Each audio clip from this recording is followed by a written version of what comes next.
A photographer noticed a young girl selling flowers on the street. He asked how much they cost, and the girl pointed to her sign. "I have a hearing impairment. Roses, 2 yuan each." They chatted through a phone, and the photographer learned she was 19.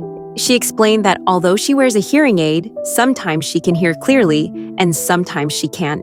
Because of her hearing disability, finding a job hasn't been easy, but she wants to earn her own living. She doesn't want to burden her parents. She wants to make them proud.